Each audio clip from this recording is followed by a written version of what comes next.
الشیطان اللعین الرجیم بسم اللہ الرحمن الرحیم الحمدللہ الاول بلا اول کان قبلہ والآخر بالآخر یکونا بعدہ قصرت رؤیتہ ابصار الناظرین وعجزت ناتہ اوہام الواصفین وصلی اللہ علی اشرف الانبیاء والمرسلین وخاتم النبیین ابی القاسم محمد اللہم صلی علی محمد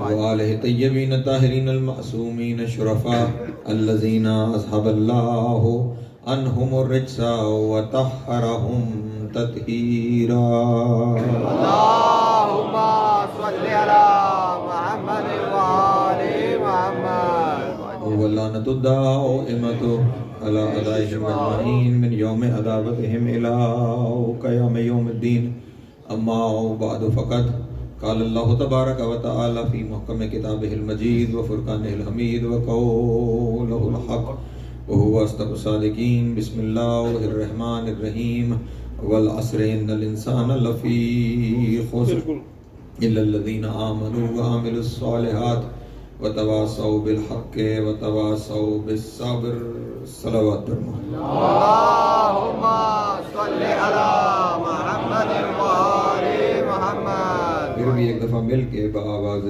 بلند صلوات اللہم صلی علی محمد وآل محمد سامعین محترم عشرہ محرم الحرام اور آج مسلسل ہماری یہ تیسری نشست ہے روزانہ سرنامہ کلام کے طور پہ عنوان گفتگو میں آپ کے سامنے سورہ والعصر کو تلاوت کرنے کا شرف حاصل کر رہا ہوں عرض کیا آپ کے سامنے گزشتہ 2 دنوں میں کہ خداوند عالم بہت تھوڑے الفاظ میں بہت مختصر پیرائے میں بہت بڑے بڑے پیغام بنی نوع انسان کو پہنچا رہا ہے یہ سورہ عصر بھی قرآن مجید کی مختصر ترین صورتوں میں سے ایک صورت ہے اور اس ایک مختصر ترین صورت میں خداوند عالم نے اشرف المخلوقات کو اس کی کامیابی کا رستہ بتا دیا اگر کامیاب ہونا چاہتے ہو نجات پانا چاہتے ہو تو تمہارے لیے طریقہ کار کیا ہے اس کا ذریعہ کیا ہے اس ایک صورت میں خداوند عالم نے وہ سب کچھ بیان فرما دیا اگر صرف اس ایک صورت پر غور کر لیا جائے تو عقائد کا قبلہ بھی درست ہو جاتا اور اعمال کی سمت بھی درست ہو جاتی ہے کل آپ کے سامنے یہ عرض کیا تھا کہ اس سورت کی ابتدا قسم سے ہو رہی ہے خدا نے قسم کھائی ہے وہ جس کی زمانہ قسمیں کھاتا ہے وہ قسم کھا رہا ہے اور 2 سوال آپ کے سامنے اٹھائے تھے پہلا سوال یہ کہ وہ کس کی قسم کھاتا ہے اور دوسرا سوال یہ کہ وہ کیوں قسم کھاتا ہے کس کی قسم کھاتا ہے کل آپ کے سامنے واضح کر دیا ہر وہ چیز جو آل محمد سے نسبت پا جائے خدا اس کی قسم اٹھائے چاہے وہ کوئی سماوی مخلوقات میں سے ہو اور اس گھر کے ساتھ اس کا ربط ہو جائے تو وہ اس کی قسم کھا لیتا ہے اور چاہے وہ اس فرش پہ بسنے والی کوئی مخلوق ہو چاہے اس زمین پہ کوئی جانور ہی کیوں نہ ہو ایک درود پڑھ دیں محمد آل محمد اللہم صلی علی محمد وآل محمد وہ جو اس گھر سے جڑتا چلا جاتا ہے وہ خداوند عالم کا محبوب ہوتا چلا جاتا ہے اور خدا اس کی قسمیں کھاتا چلا جاتا ہے آج ایک قدم مزید آگے بڑھاتا ہوں جو دوسرا سوال تھا وہ یہ سوال یہ تھا کہ خدا قسم کھاتا کیوں کس کی کھاتا ہے وہ تو ہمارے سامنے واضح ہے وہ قسم کھاتا کیوں ہے ہم اور آپ تو اس لیے قسم کھاتے ہیں کہ سامنے والا ہماری بات پہ یقین کر لے اپنی بات کے یقین دلانے کے لیے ہم قسم کھاتے ہیں کہ سامنے والا یقین کر لے. خدا بند عالم کو تو ایسی کوئی ضرورت ہی نہیں کہ مخلوق اس کا یقین کرے. اسے کوئی ضرورت نہیں ہے کہ مخلوق اس کا یقین کرے. سارا جہان یقین کر لے تو پھر خدا ہے, سارا جہان انکار کر دے تو پھر خدا ہے. بالکل بالکل بالکل. اپنے آپ کو منوانے کی ضرورت اسے پڑتی ہے جسے لوگوں نے بنایا ہو.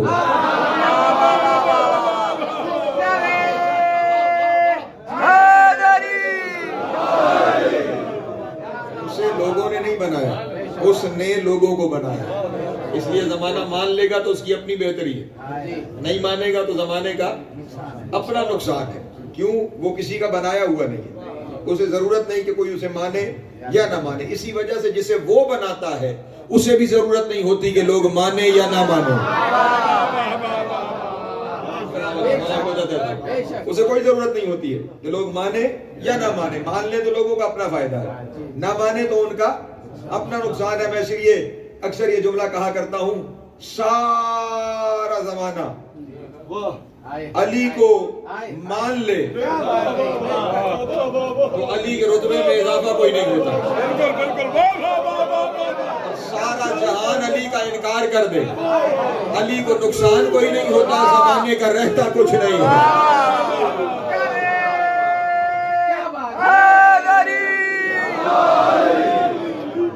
اس کے بنائے ہوئے کو ضرورت محتاج نہیں ہے زمانے کے. یہ زمانہ مانے گا تو ہم ہوں گے. جنہیں لوگوں نے بنایا ہے وہ محتاج ہیں, بیعتیں لیتے پھرتے ہیں.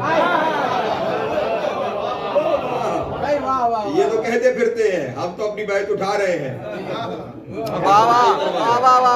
اس میں نے عرض کر دیا ہے دوستوں کے سامنے, انہیں ضرورت نہیں ہے کہ لوگ ان کا کہیں اور لوگ انہیں مانیں, کیونکہ اس کے بنائے ہوئے ہیں, اس کے بھیجے ہوئے ہیں, کہ جسے زمانے کے ماننے کی ضرورت نہیں. تو پھر خدا جب منوانا نہیں چاہتا تو پھر وہ قسم کیوں کھا رہا ہے؟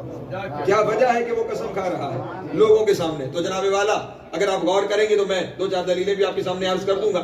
اگر آپ غور کریں گے تو خدا نے جہاں جہاں قرآن مجید میں کوئی قسم کھائی ہے, ہر قسم کے بعد, تھوڑی سی مشکل بات اگر سمجھیں گے تو میں منزلیں آسان ہو جائیں گی. جہاں جہاں خدا نے قسم کھائی ہے, ہر قسم کے بعد خدا نے کوئی نہ کوئی دعویٰ کیا ہے اور وہ قسم اس دعوے کی دلیل بنی.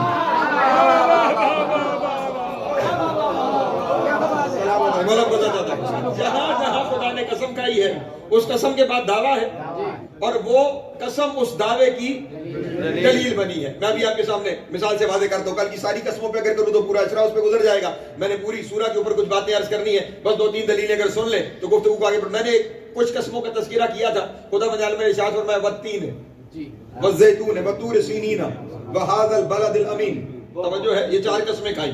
مجھے انجیر کی قسم, زیتون کی قسم, طور سینہ پہاڑ کی قسم, اور بلد الامین ایک شہر کی قسم, اور اس کے بعد دعویٰ کیا کیا؟ لقد خلقنا الانسان فی احسن تقویم. جو ہے میرے باتوں تو یہ دعویٰ ہے خدا بند عالم کہ میں نے انسان کو سب سے بہتر طریقے پہ خلق کیا ہے, اور اس کے سب سے بہتر ہونے کی دلیل یہ چار قسمیں ہیں. اس کے سب سے بہتر ہونے کی دلیل یہ چار قسمیں ہیں. اب آپ مجھ سے سوال کر سکتے ہیں کہ یہ چار قسمیں انسان کے سب سے بہتر ہونے کی دلیل کیسے ہو گئی؟ توجہ, ایک تو کل وہ باطن تھا جو آپ کے سامنے پیش کیا کہ پہلی قسم کا تعلق حسین سے ہے, پھر حسن سے ہے, پھر رسول خدا سے, امیر المومنین سے, جناب ابو طالب سے. یہ قسموں کا تسلسل یہ باطن تھا. ہر ایک قرآن مجید کی آیت کے میرے مولا نے فرمایا 70 باطن ہیں, اور ان کے ظواہر بھی ہیں کہ جن سے ہماری ہدایت ہوتی ہے. تو یہ جو ان آیتوں کا ظاہر ہے وہ دلیل ہے اس دعوے کی کہ جو خدا نے فرمایا ہم نے انسان کو سب سے بہتر پیدا کیا. اب میں آپ کے سامنے عرض کر دیتا ہوں کہ یہ دلیل کیسے ہے. پہلی قسم ہے انجیر کی قسم.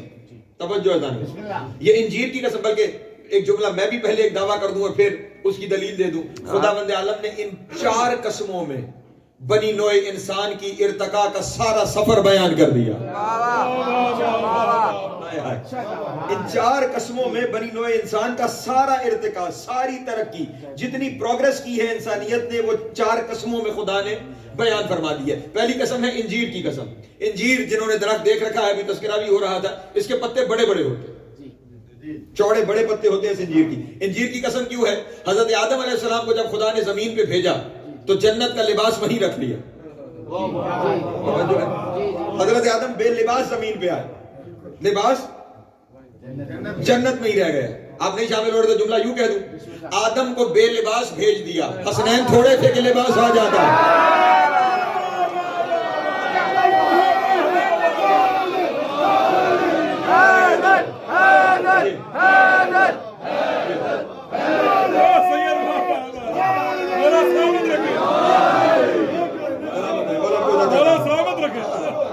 تھوڑی تھے کہ لباس آ جاتا. یہ تو صرف معاملہ حسنین کا ہے. میں کیا کروں, باتوں سے باتیں نکل آتی ہیں. کل آپ نے ایک بات کہی تھی تو چلیں میں اس کو بھی تھوڑا سا تذکرہ کر دوں تاکہ آپ کی خواہش بھی پوری ہو جائے اور بات بھی پہنچ جائے. حسنین نہیں ہے کہ لباس وہاں سے آئے, یہ صرف معاملہ حسنین کا ہی ہے کہ وہاں سے لباس آ جاتے ہیں. اور وہاں سے لباس لانے والا سید الملائکہ اور بطول کے دروازے پر آ کر کہے میں آپ کے بچوں کا درزی, میں آپ کے بچوں کا دردی. لیکن جو لایا ہے نا وہ اور ہے, جس نے بنائے ہیں.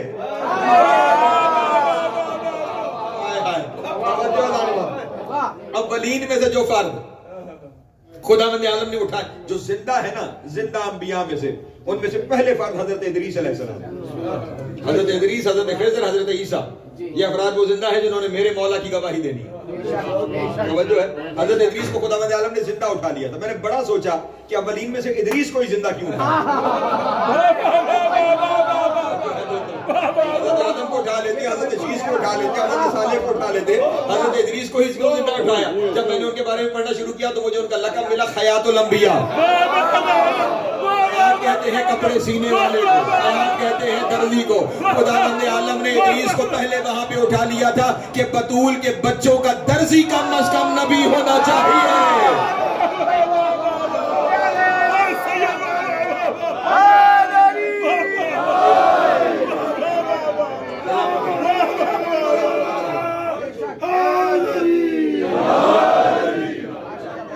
تو وہاں حضرت آدم جب زمین پہ آئے تو بے لباس بھیجے گئے.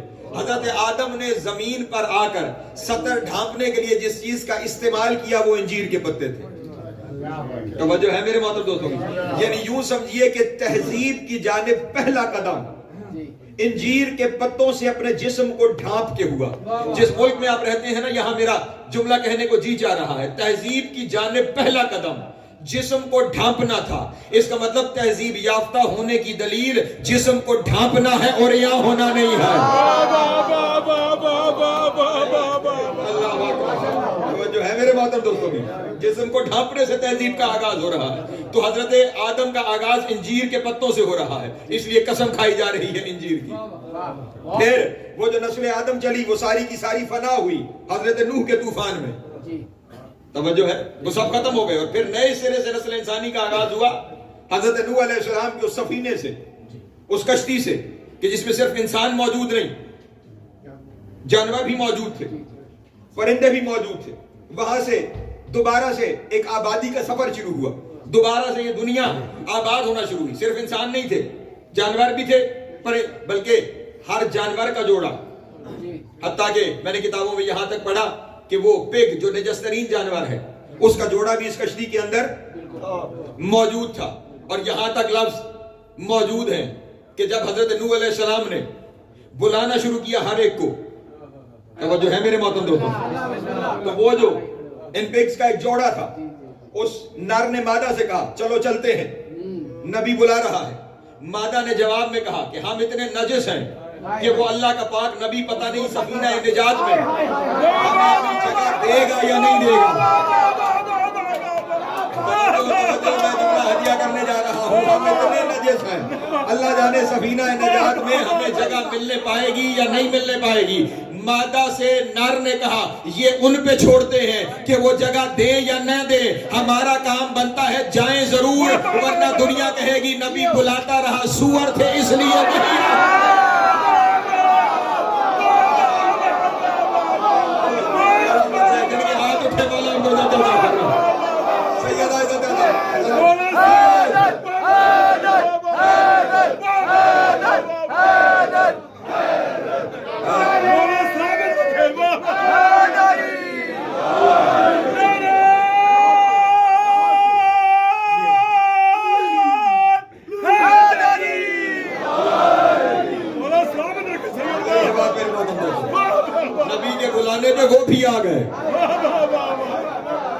جب وہ تھے اور پھر آ گئے تو ان کے آنے پہ نبی نے انہیں سفینہ نجات میں بٹھا لیا. صرف عمل اتنا ہے کہ آ گئے ہیں, پھر یہ دیکھا نہیں کہ آنے والا کون ہے, انہیں اس سفینے میں بٹھا لیا. تو اب وہاں سے کیوں یہ دوسری قسم کی طرف آ رہا ہوں. پہلے انجیر کی قسم اس لیے کہ انجیر کے پتوں سے جسم کو ڈھانپا گیا, اور اب جب طوفان تھمنا شروع ہوا تو حضرت نوح کو تلاش تھی خشکی کی, کہ جہاں خشکی ہو وہاں پہ جا کے لنگر انداز ہوا جائے, وہاں پہ جا کے سلسلہ دوبارہ آبادی کا شروع کیا جائے. تو حضرت نوح نے اپنی کشتی سے ایک کبوتر اڑایا. توجہ, جب وہ کبوتر پلٹ کر آیا تو اس کی چونچ میں زیتون کا پتا تھا. توجہ ہے میرے محترم دوستوں, اس زیتون کے پتے نے بتایا کہ کہیں خشکی ہے. پھر وہ جہاں سے آیا تھا اس جانب سفر ہوا اور وہاں آئے جسے آپ نجف کہتے ہیں.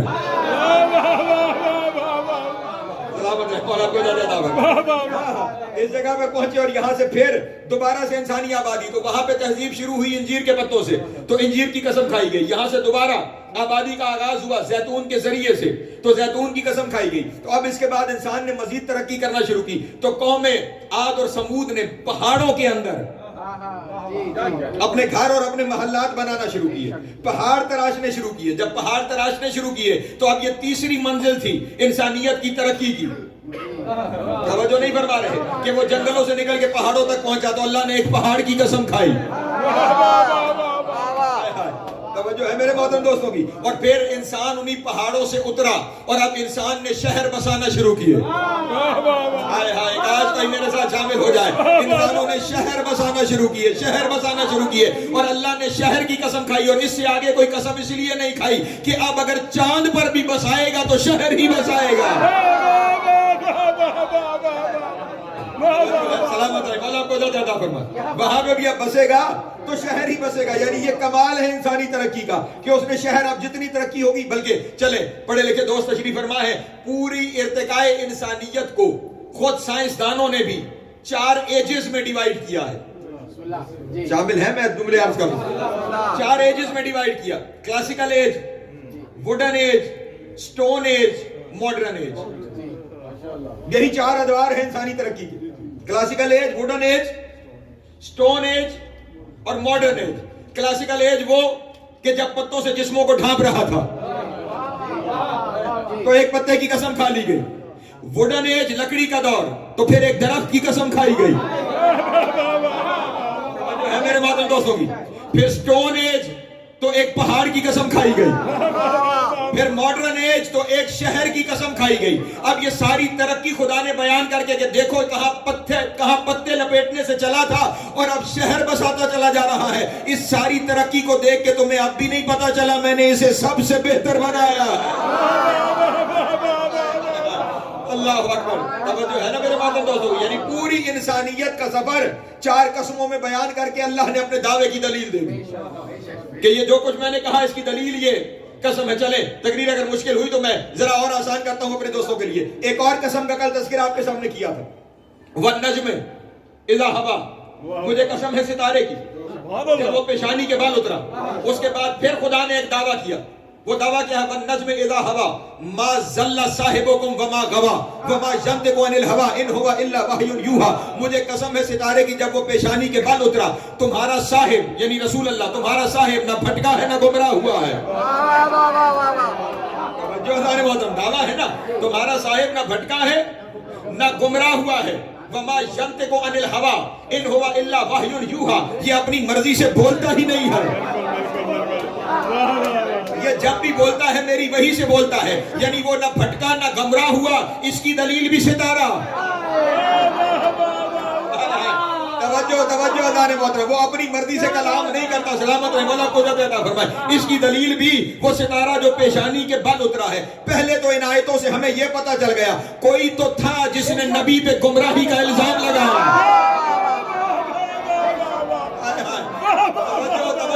جو تقریر لائیو جا رہی ہے میرے کو, کوئی تو تھا نا جس نے الزام لگایا تو خدا کو تسلی دینی پڑی, خدا کو دعویٰ کرنا پڑا. کوئی تو تھا کہ جس نے نقل کفر نباشت نبی پر بھٹکنے کا اور گمراہ ہونے کا اور اپنی مرضی کی باتیں کرنے کا. توجہ نہیں ہے ظالم, اپنی مرضی کی باتیں کرنے کا. الزام لگایا کہ یہ اپنی مرضی سے بات کرتے ہیں، تو خدا کو کہنا پڑا کہ یہ صاحب نہ بھٹکا ہے نہ گمراہ ہوا ہے. اور یہ بھی اپنے دوستوں کے سامنے عرض کرتا چلوں، یہ الزام لگانے والا کوئی باہر کا نہیں تھا. بالکل بالکل بالکل بالکل. توجہ ذرا محترم، یہ الزام لگانے والا کوئی باہر سے نہیں تھا. اگر باہر سے ہوتا تو سجاد بھائی خدا کہتا میرا نبی نہ بھٹکا ہے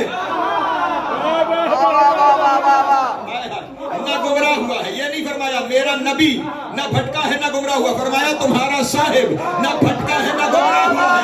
رسول کافروں کا نہیں مسلمانوں کا صاحب ہے.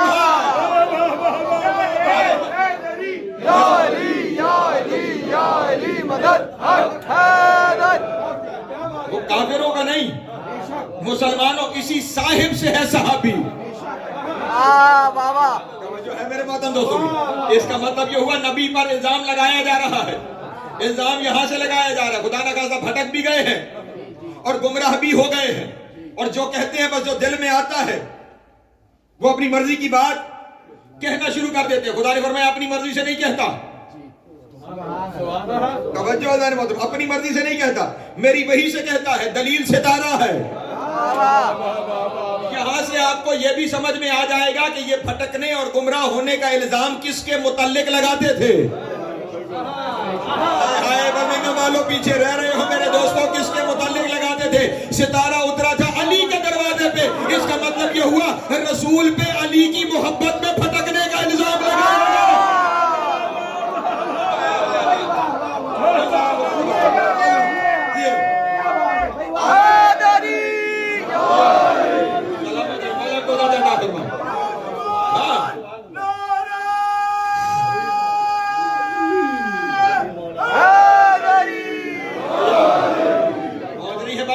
دوستوں تک، اس لیے اگر آپ پر محبت علی میں کوئی الزام لگ جائے تو گھبرانے کی ضرورت نہیں ہے. لوگوں نے نبی پہ الزام لگایا ہے، رسول علی کی محبت میں الزام لگ جانا دلیل ہے ہدایت یافتہ ہونے کی.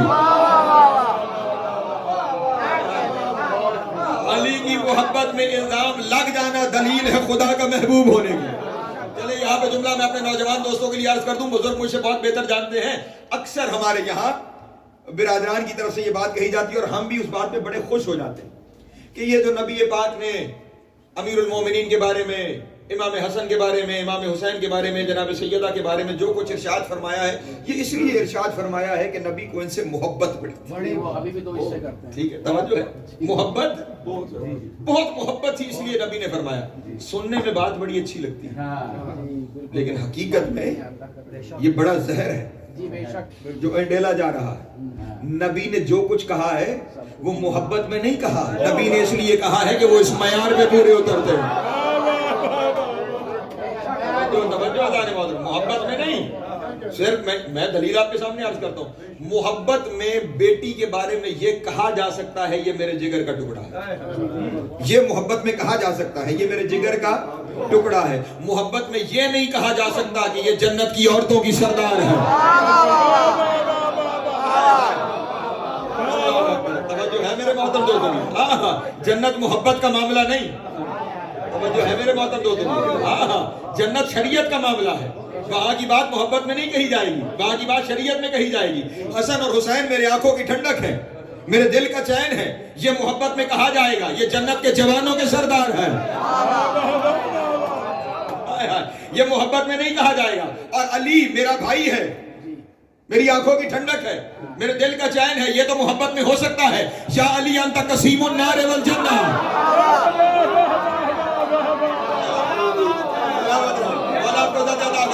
ہاتھ اٹھے، مولا آپ کو سلامت رکھے. جو ان منظروں پہ چلے، ایک بات پہ سارا مسئلہ ہی حل کرتا ہوں. اور اب اگر مجمع میں سے کسی شخص کے چہرے پہ مجھے پریشانی نظر آ گئی اس کے بعد، تو پھر مجھے اپنے اندر شک محسوس ہونا شروع ہو جائے گا کہ کہیں پہ کوئی خرابی ضرور موجود ہے.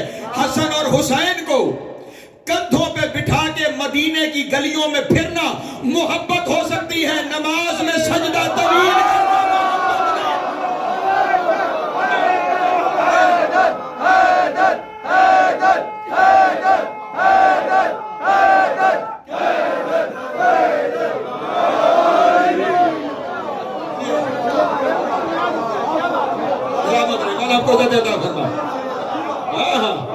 نماز محبت کا کا معاملہ نہیں ہے، نماز شریعت کا معاملہ ہے. اور اگر نبی محبت میں سجدہ طویل کر رہے تھے، خدا کو چاہیے تھا رسول سار اٹھا میری نماز میں تبدیلی نہ کر. توجہ فرما رہے، جا کے علماء کرام سے پوچھئے گا، ذکر سجدہ کی حد ہے، اس سے آگے جائیں تو نماز باطل ہے. توجہ نہیں فرما رہے، 10 دفعہ سے آگے چلے جائیں گے تو نماز باطل ہو جائے گی. نبی نے 72 دفعہ سجدہ شکر کر کے بتایا، حسین نماز میں آ جائے، باطل نہیں پھیل. اللہ اکبر، اللہ اکبر. لبیک یا حسین، لبیک یا حسین، لبیک یا حسین، لبیک یا حسین، لبیک یا حسین، لبیک یا حسین. جو ہے سلامت ہے، مولا قدرت عطا فرمائے. پائے نہیں، یہاں پہ بھی یہی معاملہ ہے. رسول ہر جگہ پہ موضوع کوئی ہو ذکر علی کا لے آتے. موضوع کوئی ہو ذکر علی کا لے آتے. ہر جگہ پہ کسی نہ کسی طرح ذکر علی، ذکر علی، موضوع علی. اسی لیے ہماری مجلس میں بھی موضوع کچھ ہو ذکر علی. یہ سنت رسول ہے، ذکر علی کا لایا جاتا، ذکر علی کا لایا جاتا. دعا اپنی جگہ پہ ایک موضوع ہے، دعا اپنی جگہ. لوگ رسول کے پاس آتے تھے، یا رسول اللہ ہمارے لیے دعا فرما دے پریشانی میں. لوگ اپنی دعا کروانے آتے تھے، رسول ہاتھ اٹھا کے آتے تھے، اللہم ارحم علی فلاں بحق علی ابن ابی طالب.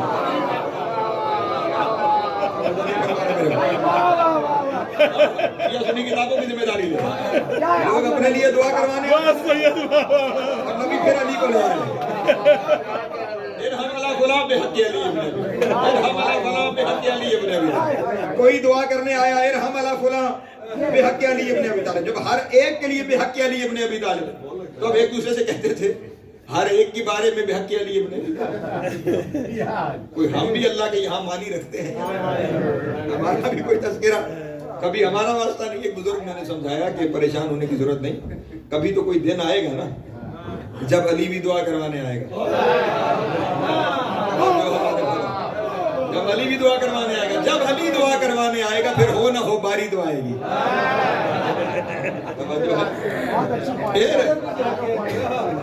پھر باری تو آ جائے گی. اور ایک دن بندوں تک یہ پیغام پہنچانے کے لیے چشم فلک نے یہ منظر دیکھا کہ مسجد نبی سجی ہوئی ہے اور نبی ممبر پہ تشریف فرما ہے اور مسجد صحابہ سے کچا کچ بھری ہوئی ہے. اور اچانک مسجد کے دروازے سے علی داخل ہوئے اور رسول کے قریب آ کر کہا، یا رسول اللہ کچھ مشکل ہے، دعا فرما دیجیے گا.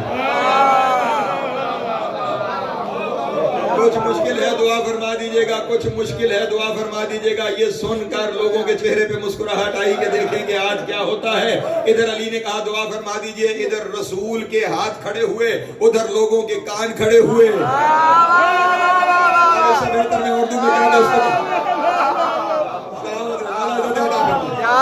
آج دیکھتے ہیں رسول کیا دعا کریں گے، آج کیا دعا کریں گے، آج کس کا واسطہ دیتے ہیں.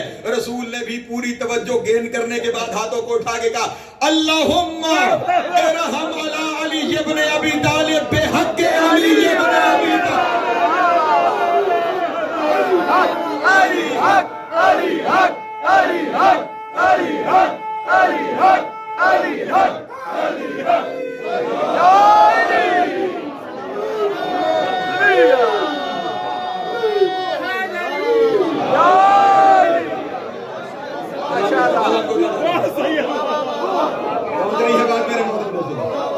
اللہم ارحم علی علی ابن ابی طالب بحق علی ابن ابی طالب. اے میرے اللہ علی پہ رحم فرما، تجھے علی کا واسطہ.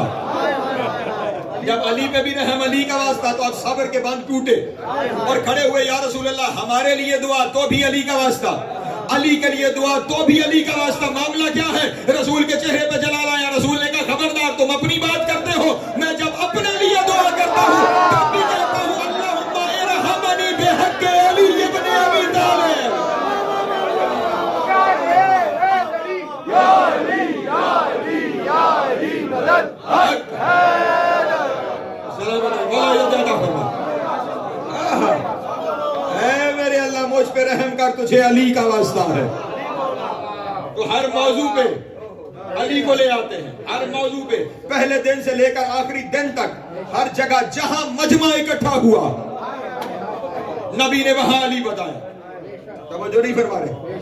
دعوت ذوالعشیرہ کے مجمع سے لے کر, بلکہ نہیں, چلیں آپ شامل ہیں تو اب یہ میرا عقیدہ ہے, میرے پاس اس پہ دلیل ہے, میں وہ دلیل آپ کے سامنے عرض کر دیتا ہوں. مان لیجئے تو اچھی بات, نہ مانیے تو ہر ایک اپنا ذمہ دار خود ہے. وما علینا الا البلاغ, ہمارے ذمہ تو پہنچا دینا, اس کے سوا عقیدہ تو دلیل کا معاملہ ہے. جو باقر رکھ بھی آپ کے سامنے اپنا عقیدہ عرض کرنے جا رہا ہے, وہ عقیدہ یہ ہے, آدم سے لے کر خاتم تک سارے نبی آئے ہی علی بتانے ہیں.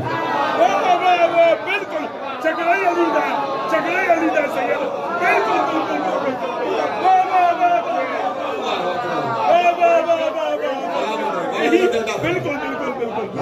آدم سے لے کر خاتم تک نبی آئے ہی سارے علی. میں نے آپ کے سامنے شاید پرسوں کی تقریر میں عرض کیا تھا کہ پہلے جب زمین میں بیج بویا جاتا ہے تو براہ راست بیج نہیں بویا جاتا, پہلے زمین کو تیار کیا جاتا ہے پھر بیج بویا جاتا ہے. آدم سے لے کر عیسیٰ تک انسانیت کے ذہنوں کو تیار کرتے رہے علی کے قابل ہو جائیں. اللہ اکبر, سلامت ہے. نہیں چلے, نہیں, میں آپ کے سامنے ایک دلیل قرآن مجید سے پیش کر دوں تو بات اور واضح ہو جائے گی. یہ نبی نکلا ہے نبا سے. نبا کہتے ہیں خبر, نبی نبا دینے والا, خبر دینے والا. نبی کون ہے؟ خبر دینے والا. پھر توجہ فرمائیے گا, نبی کون ہے؟ خبر دینے والا. اب کون سی خبر, ادھر کی ادھر,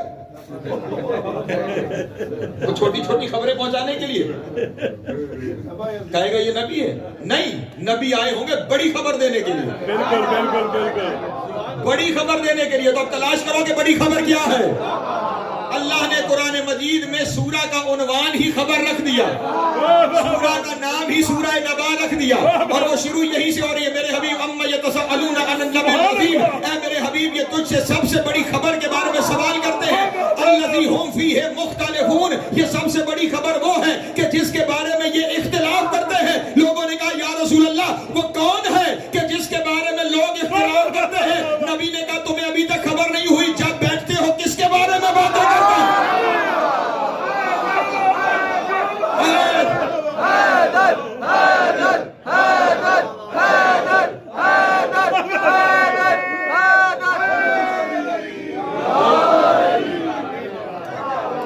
بات میرے محترم دوستوں نے کس کے بارے میں اختلاف ہو رہا ہے, اور آج تک کس کے بارے میں اختلاف ہو رہا ہے؟ جو نہیں فرما رہے, وہ جس کے بارے میں اختلاف ہے وہی سب سے بڑی خبر ہے. وہ علی ابن ابی طالب. یہ سارے نبی اسی لیے آئے کہ علی بتاتے رہے. چلیں اگر کسی کو شک ہو تو میں پھر دلیل دے دیتا ہوں. ان سارے نبیوں کی محنت کا ثمر مصطفیٰ ہے, جس نے ذوالعشیرہ سے لے کر 10 ہجری تک دین کا ہر حکم پہنچایا, اور اس ہر حکم پہنچانے والے کو آخری دن اللہ کہہ رہا ہے یا ایھا الرسول بلغ ما انزل الیک من ربک فإن لم تفعل فما بلغت رسالتہ. اے میرے حبیب آج علی بتا دے, اگر یہ نہ بتایا تو میری رسالت کا کوئی حیدر حیدر حیدر حیدر حیدر حیدر.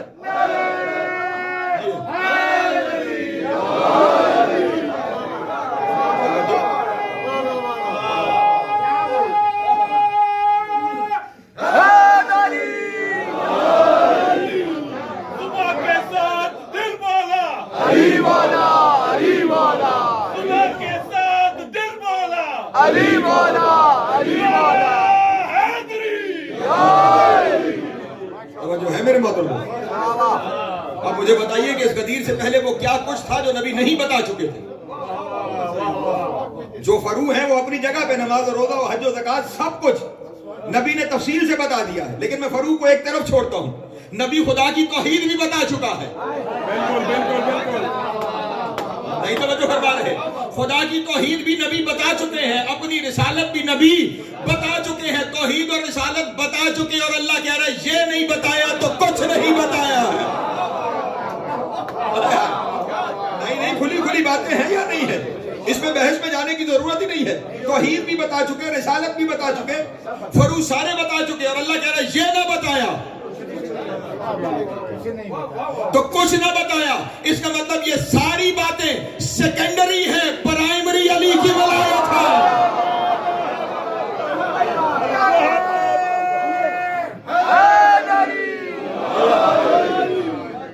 اصل چیز علی ہے.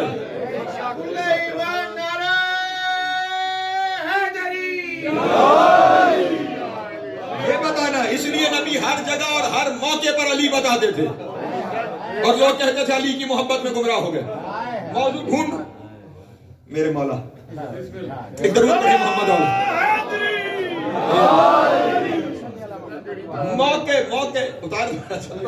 موقع ڈھونڈ کر پوری تاریخ اسلام میں اچھا صرف 2 جنگیں ہیں کہ جن میں امیر المومنین مدینے سے ساتھ روانہ نہیں ہوئے.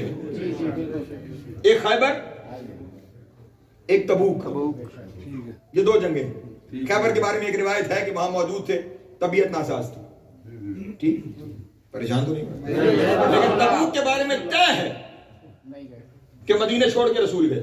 بلکہ واقعات میں برادر اہل سنت کی کتاب سے چلے پڑتا ہوں کہ جب رسول لشکر خبر ملی تھی کہ روم, شام اور ایران کے لشکر اکٹھے ہو رہے ہیں مدینے پہ حملہ کرنے کے لیے, تو رسول نے 10,000 کا لشکر تیار کیا, مدینے سے روانہ ہونے لگے, اور امیر المومنین کو مدینے چھوڑ دیا کہ آپ میری جگہ مدینہ میں قیام فرمائیے.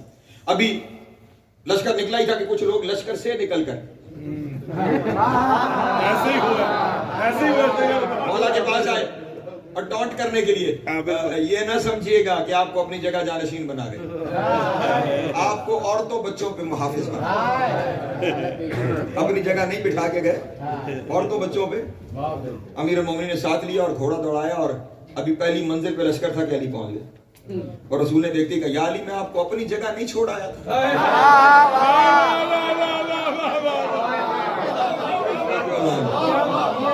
میں اپنی جگہ نہیں چھوڑ آیا. امیر المومنین نے عرض کی یا رسول اللہ آپ تو اپنی جگہ چھوڑ آئے, یہ کہہ رہے ہیں کہ عورتوں اور بچوں پہ محافظ بنا کے آ گئے. یہاں پہ وہ حدیث ہے جو شیعہ سنی کتابوں میں لکھی ہوئی ہے. رسول نے فرمایا یا علی انت و منی بمنزلت ہارون من موسیٰ. بالکل بالکل بالکل بالکل.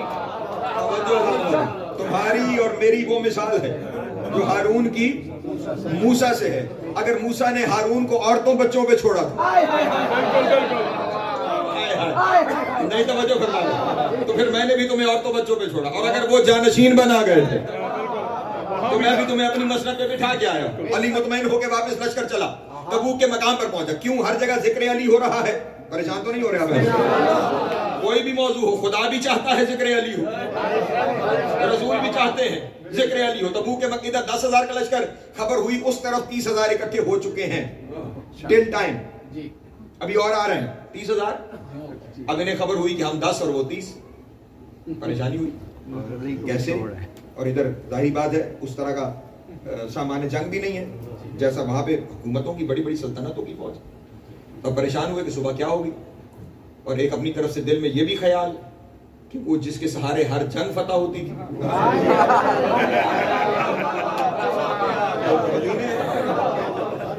تو صبح بنے گا کیا. اب میں جملہ کہوں اپنے دوستوں, ادھر یہاں یہ پریشانی کہ علی نہیں آئے اور صبح بنے گا کیا, اور کسی نے ادھر بھی خبر پہنچا دی کہ علی نہیں آئے, اور ادھر وہ اپنی جگہ خوش ہو گئے کہ جس وجہ سے 30,000 لائے تھے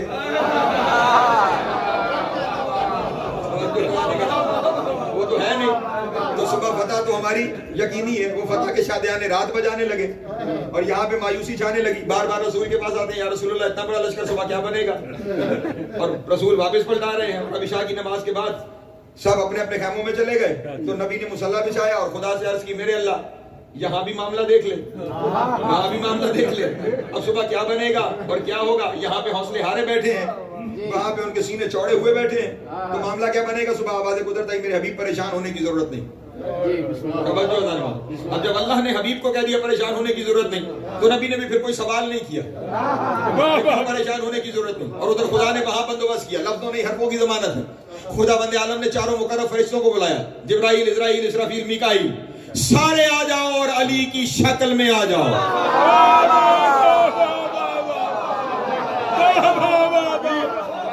اکبر. سلامت رہے, مولا کو عطا فرمائے. سارے آ جاؤ اور علی کی شکل میں آ جاؤ.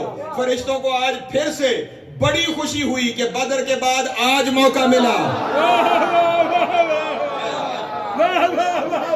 جو ہے اس دن بھی علی کی شکل میں آئے تھے, آج پھر علی کی شکل میں, اور خدا نے فرمایا لشکر کفر کے چاروں کونوں سے علی بن کے ظاہر ہو جاؤ. اور فرشتے علی بن کے ظاہر ہوئے. ادھر علی بن کے ظاہر ہونا تھا, ادھر فوج میں بھگدڑ مچی. کوئی دائیں سے بائیں بھاگ رہا ہے, کوئی بائیں سے دائیں, کوئی مشرق سے مغرب, کوئی مغرب سے مشرق, شمال سے جنوب بھاگتے چلے جا رہے ہیں اور ایک دوسرے سے ٹکراتے چلے جا رہے ہیں. ہر ٹکرانے والا دوسرے سے پوچھتا ہے کیوں بھاگ رہا ہے, کیا ہوا؟ ہر ایک کہتا ہے میرے پیچھے علی, میرے پیچھے علی, میرے پیچھے علی. تبوک نہ رہا, علی علی علی. بہت سارے لوگ مر گئے اور بہت ساری فوج بھاگ گئی. اب صرف میدان میں بکھرا ہوا مال غنیمت رہ گیا. اور صبح جو آنکھ کھلی تو مال غنیمت گئے. سارے لوگ مال غنیمت اکٹھا کرنا شروع کیا. نبی پاک صلی اللہ علیہ وسلم نے فرمایا سارا مال میرے خیمے میں لایا جائے. سارا مال غنیمت کرتے کیا نہ کرتے, نبی کے خیمے میں آئے. اب جو نبی کے خیمے میں مال غنیمت آ گیا تو اب نبی صلی اللہ علیہ وسلم نے فرمایا ان سب کو بھی بانٹ دو اور 2 حصے علی کے رکھ دو. توجہ دار ہو, 2 حصے علی کے رکھ دو. انہوں نے کہا یا رسول اللہ علی تو یہاں پہ ہے نہیں, 2 حصے آپ علی کے رکھوا رہے ہیں. رسول نے فرمایا پہلے تو جو تمہیں مل رہا ہے نا اس پہ شکر ادا کرو, اس پہ شکر ادا کرو. اور کہہ رہے ہو علی کا حصہ کیوں رکھوایا گیا ہے, علی کا حصہ کیوں رکھوایا گیا ہے, علی کا حصہ کیوں رکھوایا گیا ہے؟ جنگ کس نے جیتی؟ تم تو لڑے نہیں, جنگ کس نے جیتی؟ انہوں نے کہا اچھا یا رسول اللہ اگر علی کا حصہ رکھوا رہے ہیں تو دوسرا حصہ کیوں؟ فقیر کہنے جا رہا ہے آواز آئی اس لیے کہ مرد کے 2 حصے ہوتے ہیں.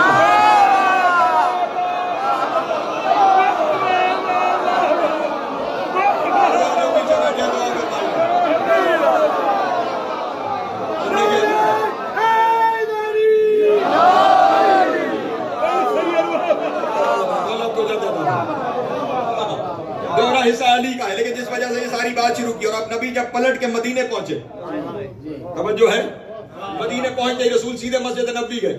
مسجد نبی کے منبر پہ بیٹھے اور پہلا اعلان فرمایا آئنا آئنا علی ابن ابی طالب.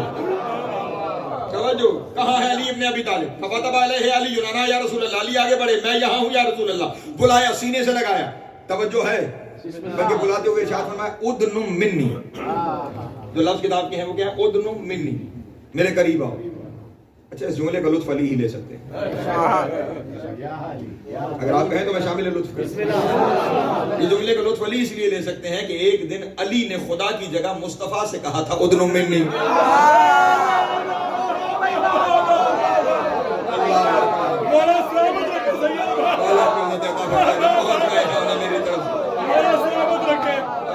کی بلندی سے رسول علی کو کہہ رہے ہیں ادنو منی.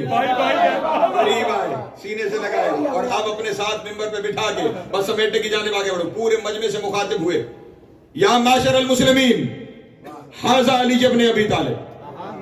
اے مسلمانوں کے گروہ, یہ علی ابن ابی طالب ہے, سید المہاجرین والانصار. ہر جگہ ذکر علی. یہ مہاجرین کا بھی سردار ہے, یہ انصار کا بھی سردار ہے. میں کہوں گا یا رسول اللہ یہ فرما دیتے یہ مسلمانوں کے سردار ہیں, یہ مہاجر و انصار کی تفریق کس لیے کر رہے ہیں؟ آپ تو تفریق کے قائل ہی نہیں. یہ کس لیے فرمایا مہاجروں کا بھی سردار انصار کا بھی سردار؟ بعید نہیں, رسول کی آواز آئے گی میرے جانے کے بعد یہ لڑنے لگیں گے کہ میرا جانشین مہاجروں میں سے ہوگا, انصار کہیں گے ہم میں سے ہوگا. میں آج انہیں بتا رہا ہوں مہاجروں میں سے بنانا ہے تو سردار علی ہے, انصار میں سے بنانا ہے تو سردار علی ہے.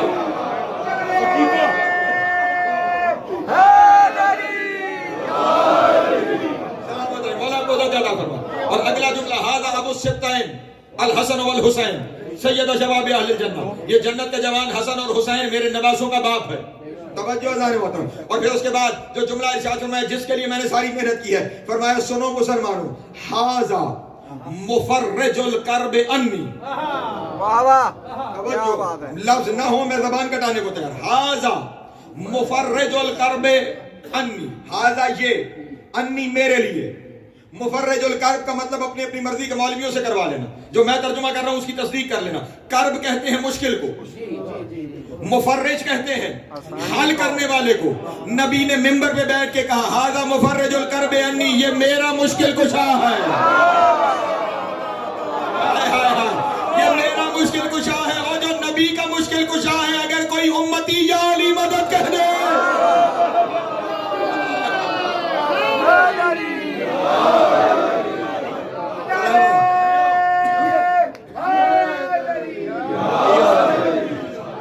مفرج الکرب انی، یہ میرا مشکل. ارے چلے یہ تو حدیث ہے نا، کوئی ضعیف کہہ دے مشکل کشائی کے اوپر، تو میں قرآن کی ایک آیت جلدی سے پڑھ کے آگے گزر جاتا ہوں.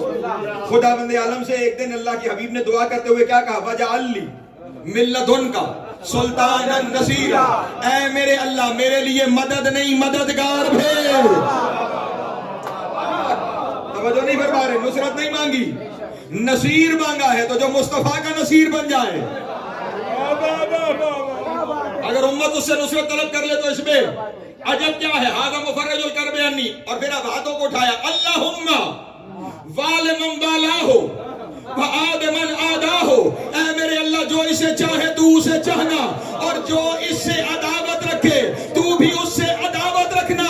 اب جس سے نبی کی دعا ہے نا، نبی کی دعا ہے تو قبول تو ہوئی ہوگی. تو اب جو علی سے عداوت رکھے گا، اللہ اس سے عداوت رکھے گا. اور جس سے اللہ عداوت رکھتا ہو نا، وہ رضی اللہ نہیں، لعنت اللہ.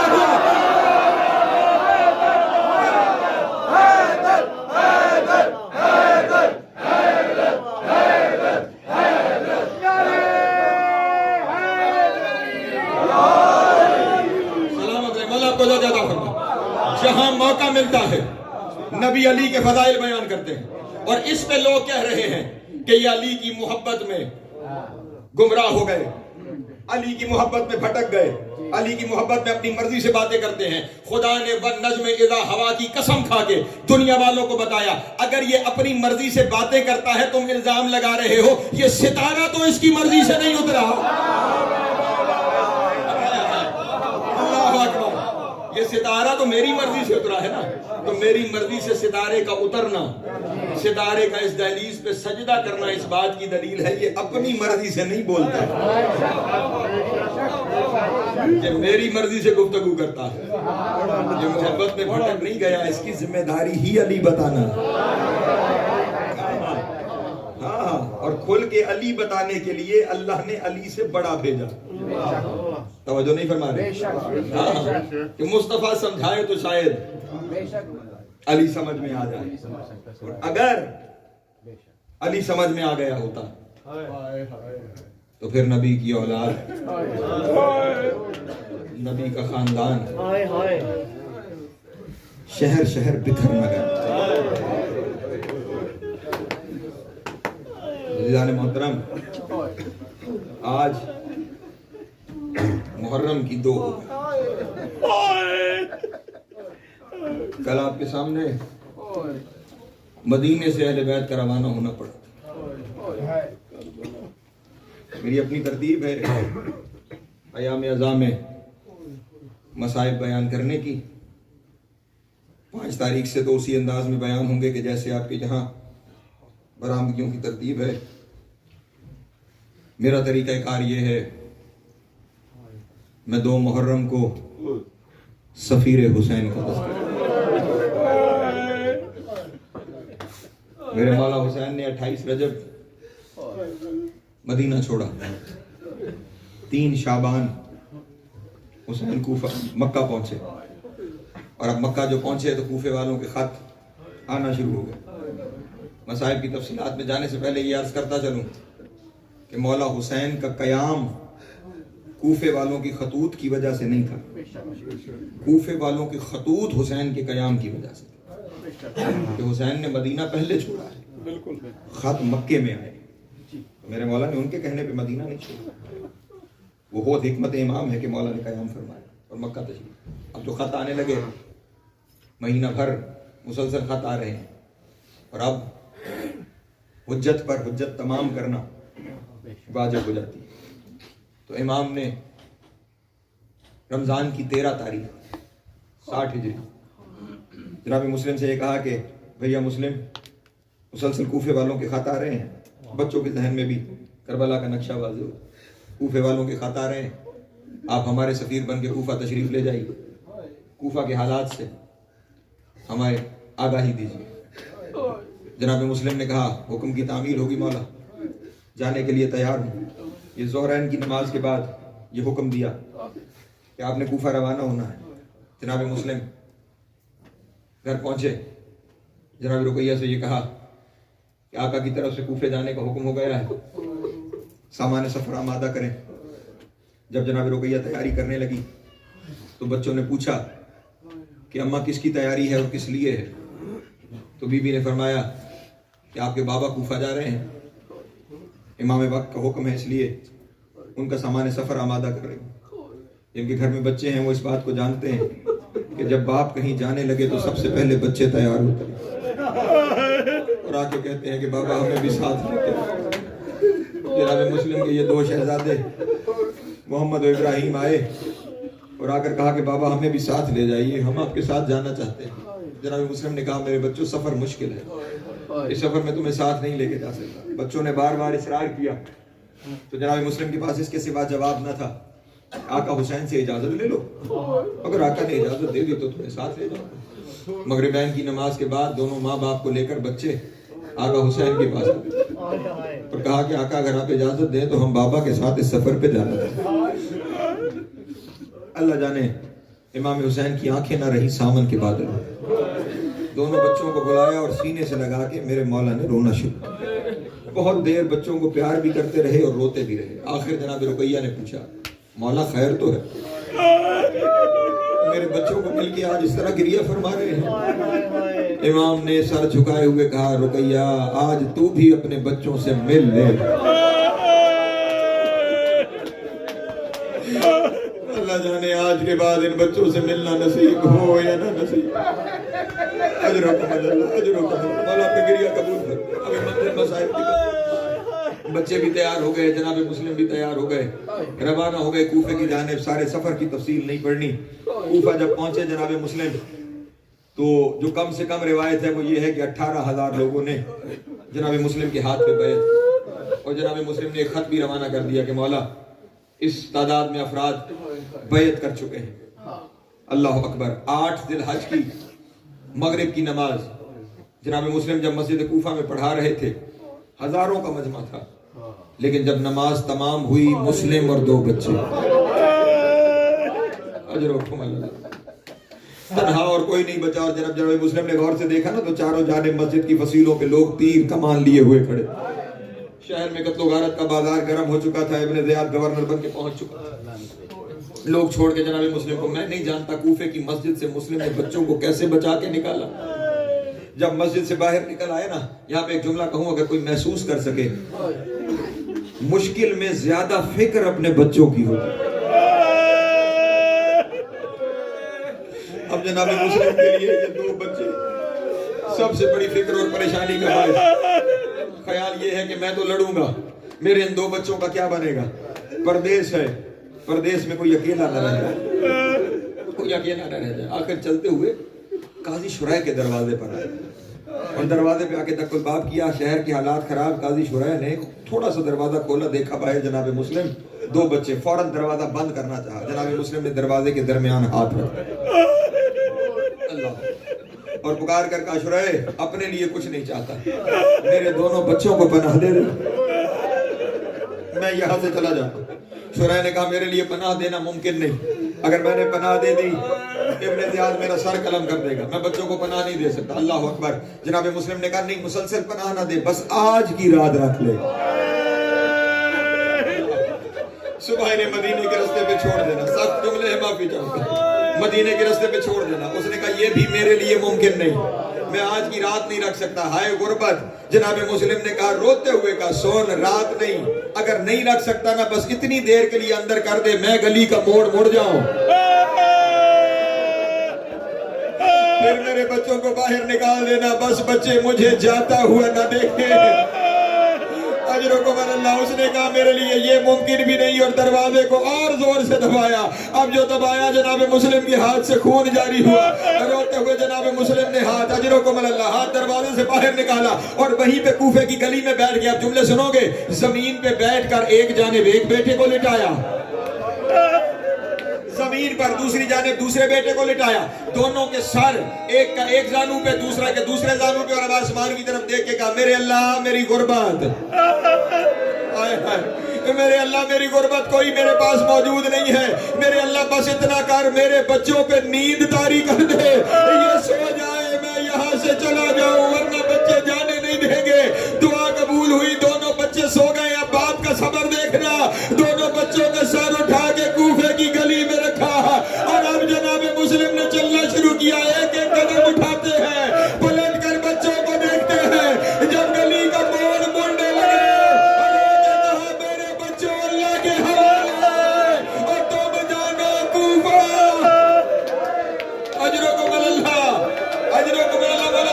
قبول کرے۔ کل بچوں کے مسائل پڑھوں گا، لیکن آج بس اتنا سنو، جناب مسلم جو وہاں سے چلے، کوفے کی گلیوں میں چلتے چلتے تھک کر ایک گھر کے باہر بیٹھے۔ کچھ دیر کے بعد اس گھر کا دروازہ کھلا، ایک خاتون باہر آئی، اس نے بیٹھے ہوئے ایک فرد کو دیکھا، کہنے لگی شہر کے حالات خراب ہیں، گھر چلا جا، گھر چلا جا۔ مولا نے سر جھکائے ہوئے کہا گھر وہ جائے جس کا کوئی گھر ہو، جس کا کوئی گھر ہو۔ اس عورت نے کہا مسافر لگتا ہے، کہا ہاں دور کا مسافر ہوں، دور کا مسافر ہوں۔ کہا کون ہے؟ سر جھکائے ہوئے کہا سفیر حسین ابن علی، مسلم ابن عقیل۔ یہ نام آنا تھا، اس نے ہاتھوں کو جوڑ لیا، کہا میں آپ کے گھر کی کنیز، میرے گھر میں تشریف لے آئیے، میرے گھر میں تشریف لے آئیے۔ جناب مسلم اندر چلے گئے، اس نے ایک کمرہ خالی کیا، مصلی بچھایا، بستر لگایا، جناب مسلم مصلی پہ آ گئے، دروازہ بند ہو گیا۔ کچھ دیر کے بعد اس کا بیٹا جو گھر میں آیا، تو ماں نے پوچھا دیر سے کیوں آیا؟ کہا مسلم کو تلاش کر رہے، مسلم کو تلاش کرے۔ جب ماں نے سمجھاتے ہوئے کہا خیال کرنا مسلم اہل بیت رسول کا فرد ہے، مسلم رسول کے گھرانے کا فرد ہے، اس کے بارے میں ایسا نہ کر، اور سن وہ ہمارے گھر میں، وہ ہمارے گھر میں ہے۔ اب اس شخص نے ماں کو تسلی دی، اچھا اگر ایسا ہے نا تو پھر سو جا، تو سو جا، وہ ہماری پناہ۔ ماں سو گئی، وہ ظالم گھر سے نکل کے ابن زیاد کے پاس آ گیا اور آگے کہنے لگا مسلم میرے گھر میں مقیم ہے، بس یہ سننا تھا۔ پہلا دستہ 500 کا لشکر آیا، اس نے طوا کے گھر کو چاروں طرف سے گھیرا۔ اب گھوڑوں کے ٹاپوں کی آوازیں، تلواروں کے بے نیام ہونے کی آوازیں، اگلا جملہ قیامت ہے۔ جیسے یہ آوازیں سنی نا، جناب مسلم مصلی سے اٹھے، تلوار کو بے نیام کیا، گھر سے باہر جانے لگے نا، طوا نے روک کے کہا مولا گھر سے باہر نہ جائیے، باہر فوج آ گئی ہے۔ جناب مسلم نے کہا اگر باہر نہ گیا فوج اندر آ جائے گی، جو جملہ ہے وہ قیامت ہے، فوج اندر آ جائے گی، اور میری غیرت گوارا نہیں کرتی کسی مومنہ کے گھر میں فوج آ جائے۔ میں کہوں گا مولا مومنہ کے گھر فوج نہیں گوارا، کل امیر المومنین کی بیٹیاں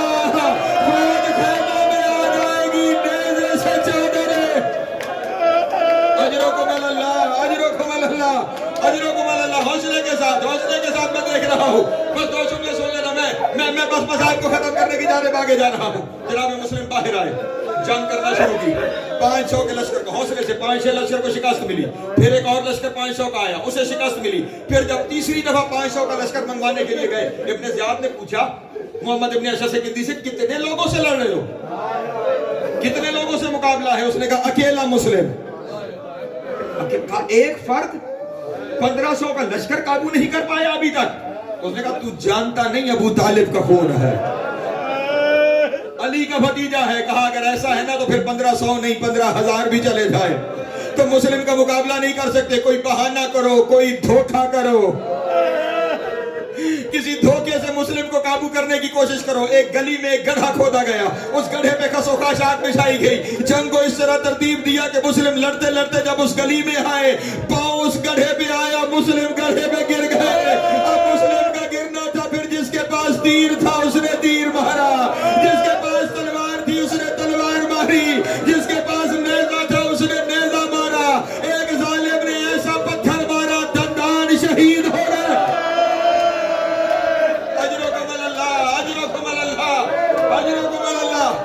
زخمی ہو گیا حسین کا شیر، زخمی ہو گیا۔ اس گڑھے کے اندر سے دونوں ہاتھ یہاں پہ باندھ کر جناب مسلم کو گرفتار کر کے ابن زیاد کے دربار میں لائے۔ مجھے معاف کرنا، ابن زیاد کے دربار میں جیسے جناب مسلم داخل ہوئے نا، ایک بیٹھے ہوئے لانتی نے کہا امیر کو سلام نہیں کرے گا؟ امیر کو سلام نہیں کرے گا. یہاں پہ وہ جملہ کہا کہ جو جملہ تاریخ یاد رکھے گی، فرمایا لا امیری سوى الحسین، میرا حسین کے علاوہ کوئی امیر نہیں ہے. یہاں مقدمین پڑھتے تھے جب کہا نا حسین کے سوا کوئی امیر نہیں، اس وقت ایک مستور کی آواز آئی، مسلم تو نے میرے غریب نینوا کو امیر کہا ہے، اب قیامت تک دنیا تجھے امیر مسلم. اجرکم اللہ، اجرکم اللہ، اجرکم اللہ. مولا گریہ قبول فرمائے، جناب سیدہ ماتم قبول فرمائے. تھکنا نہیں، بس مجھے دو جملے کہنے ہیں. اللہ اکبر.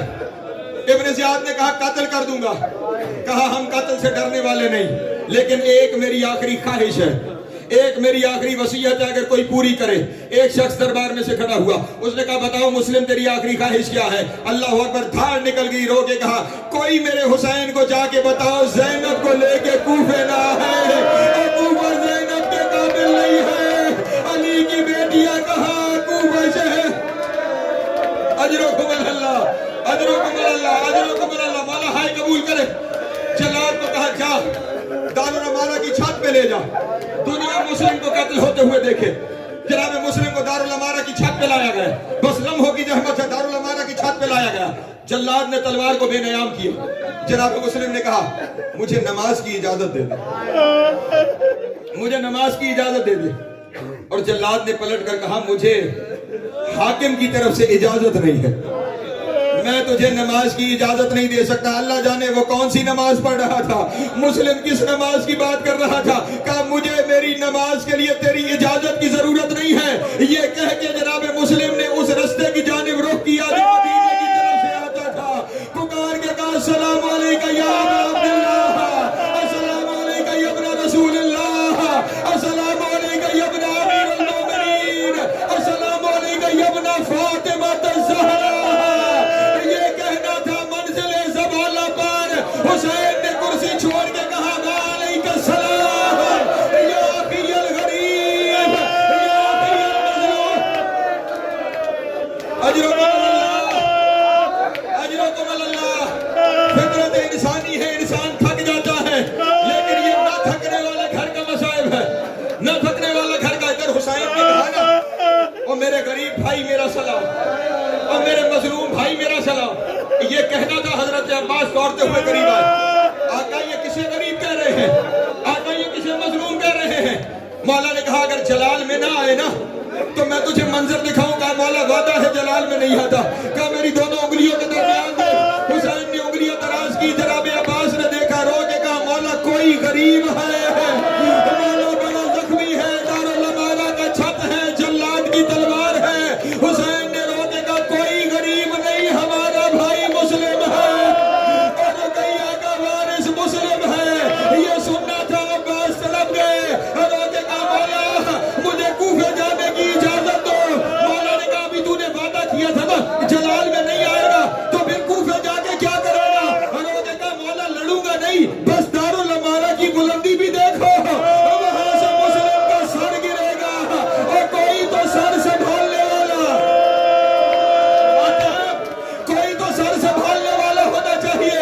آقا نے کہا عباس ایک دفعہ زمین کی طرف دیکھ. اب جو دیکھا تو رو کے کہا مولا کوئی کالے بھڑکے والی بیوی ہے، مولا ہاتھ پہلو پہ ہے، کہہ رہی ہے آجا حسین کا سفیر، حسین کی ماں لینے آئی ہے.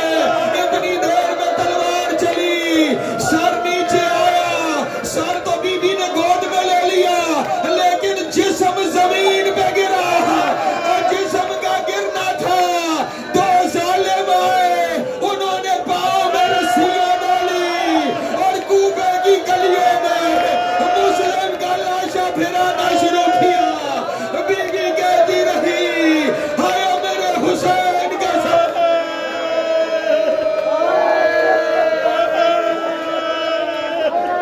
ماتم حسین.